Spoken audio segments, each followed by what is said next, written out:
이 시편 본문은 여러 가지 찬양으로 만들어진 그런 시편 본문이기도 합니다. 1절을 보면 하나님이여 사슴이 시냇물을 찾기에 갈급함같이 내 영혼이 주를 찾기에 갈급하니이다. 목마른 사슴 시냇물 찾아 헤매이듯이 찬양날 기억하시죠? 그리고 눈을 들어 주를 보라 내 모든 염려 주께 맡겨라 이런 찬양도 있고요. 여러 가지 다른 찬양들로 이 시편이 찬양의 리소스가 된 사례입니다. 그래서 어쩌면 오늘 설교는 설교를 하기보다는 찬양을 몇 번 같이 부르면 이게 더 가슴에 와닿지 않을까 좀 그런 생각도 들어요. 제 아는 분도 아프리카 분인데 프랑스에서 유학을 할 때 박사과정 논문을 쓰는데 그런 마음이 들더래요. 심사위원들 앞에서 내가 춤을 한번 춰주고 싶다. 이 논문 글로는 설명이 안 돼서 내가 좀 춤을 추면 이 박사 통과가 될 것 같은데 몸으로 표현할 수밖에 없는 그런 어떤 스피릿이 있는데 이 글로만 한다는 게 참 아쉽다. 그런 말을 하더라고요.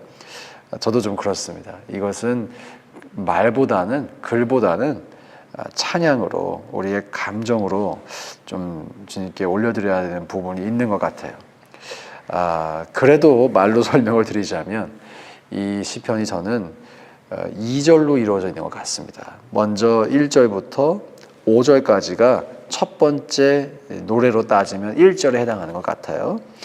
1절, 2절, 3절, 4절이 이 시편 기자의 아픔과 고통을 토로하는 구절들입니다. 정말 사슴이 시냇물을 찾기에 갈급함 같이 사슴이 목이 말라 헐떡거리며 시냇물을 찾듯이 이렇게 번역이 됩니다. 내 영혼이 목이 말라 주를 찾습니다. 사실 우리는 물이 필요하면 정수기에서 먹을 수도 있고 냉장고에서 먹을 수도 있고 요즘 수돗물도 먹을 수 있고 플라스틱 보틀에 있는 것도 먹을 수 있는데 이런 동물들은 물이 필요할 때 물이 보장된다는 물이 있으리란 보장이 없죠. 그렇기 때문에 물에 대한 갈망이 우리보다 더 클 것입니다. 비가 오지 않는다면 내가 목이 마른데 이 해가람을 이 목마름을 어떻게 해결할까 그런 마음이 있겠죠. 그런 것 같이 내 영혼이 간절히 헐떡거리며 주님을 찾습니다. 내 영혼이 2절에 하나님 곧 살아계시는 하나님을 갈망한다는 것도 목말라 한다는 거죠. 목이 마릅니다. 목이 탑니다. 내가 언제 나아가서 하나님의 얼굴을 뵙겠습니까?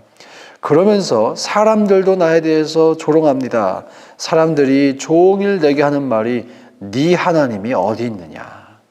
네 하나님이 어디 있느냐? 그렇게 조롱을 하니까 내 눈물이 밤낮으로 나의 음식이 됐습니다.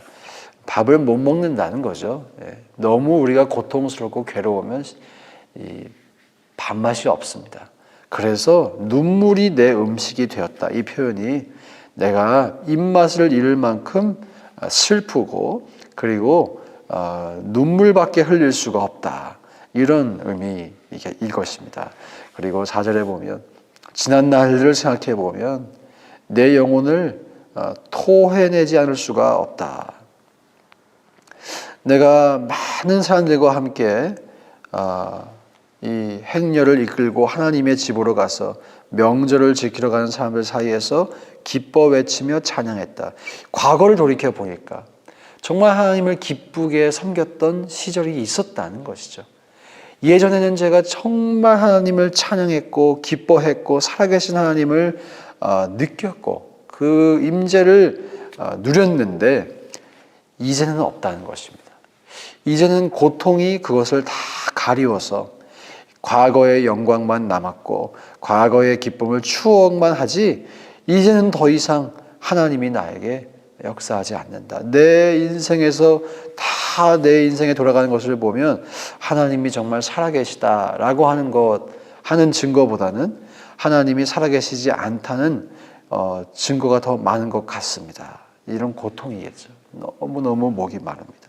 너무너무 목이 마릅니다. 자, 그런데 5절에 이런 표현이 있습니다. 다 함께 읽어볼까요? 시작. 내 영혼아, 내가 어찌하여 낙심하며 어찌하여 내 속에서 불안해하는가? 너는 하나님께 소망을 두라. 그가 나타나 도우심으로 말미암아 내가 여전히 찬송하리로다. 자, 지금 이 시편 기자의 고통이 반전되고 있습니다. 이 사람의 고백이 또 반전되고 있습니다. 그러면서 스스로 자신의 영혼을 향해서 이렇게 소리쳐요.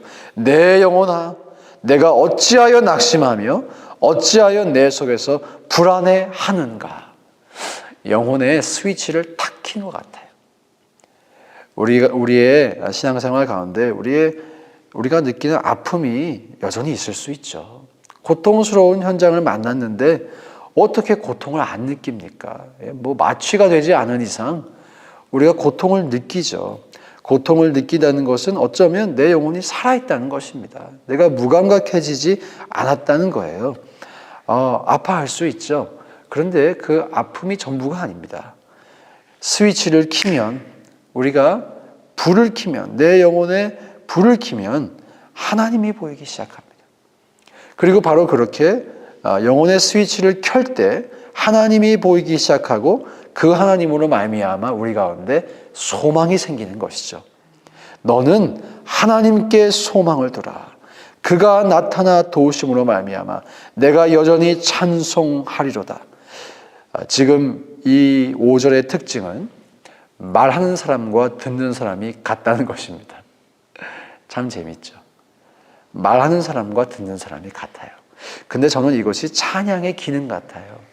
저희가 찬양하면서, 하나님께 찬양하면서 내 입술로 고백을 하지만 그 찬양을 내가 듣고 내 영혼이 은혜를 받습니다.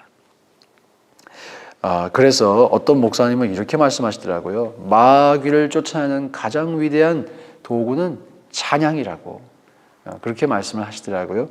성경적인 근거도 있는 것 같아요. 다윗이 수금을 켤 때 귀신이 쫓겨났던 것처럼 우리가 하나님을 찬양하는 이 반전의 역사가 우리 인생에 필요한 줄로 믿습니다. 영혼의 스위치를 켜야 하는데 어떻게 그럼 킬 것이냐. 우리도 가끔씩 어두워질 때가 있잖아요. 켜고는 싶은데 못 켤 때가 있잖아요. 그때 찬양해 보자는 것이죠. 찬양을 함으로 말미암아 영혼의 스위치를 켜고 그렇게 영혼의 스위치를 켭으로 말미암아 우리 가운데 계신 하나님을 바라볼 수 있기를 주님의 이름으로 축복합니다. 이 시편 42편에서 이제 6절부터 11절까지 또 진행이 되는데요. 이것이 똑같은 패턴으로 이제 반영이 돼요. 여전히 내 상황 속에 어려움이 있다는 것이죠. 여전히 고통이 있다는 것이죠. 자, 그런데 11절을 한번 또 읽어보겠습니다. 11절 시작. 내 영혼아, 내가 어찌하여 낙심하며 어찌하여 내 속에서 불안해하는가? 너는 하나님께 소망을 두라. 나는 그가 나타나 도우심으로 말미암아 내 하나님을 여전히 찬송하리로다. 어디서 많이 읽으신 것 같죠? 5절이 반복되고 있습니다. 우리로 치면 이 후렴 부분이 반복되는 것이죠. 후렴이 반복되는 거예요. 내 영혼아, 내가 어찌하여 낙심하며 어찌하여 내 속에서 불안해하는가? 우리가 오늘 집에 가시면서 스스로에게 한번 이렇게 외쳐보세요. 아니면 집에 가셔서 거울을 보시면서 내 영혼아, 내가 어찌하여 낙심하며 어찌하여 내 속에서 불안해하는가? 숙제입니다. 해보실 수 있기 바랍니다. 저도 가끔씩 거울 보면서 해요. 정신 차려 이 친구야. 누가 말해줄 사람이 없어요. 목사가 되다 보니까. 정신 차려 이 친구야. 어찌하여 낙심하며 어찌하여 내 속에서 불안해하는가.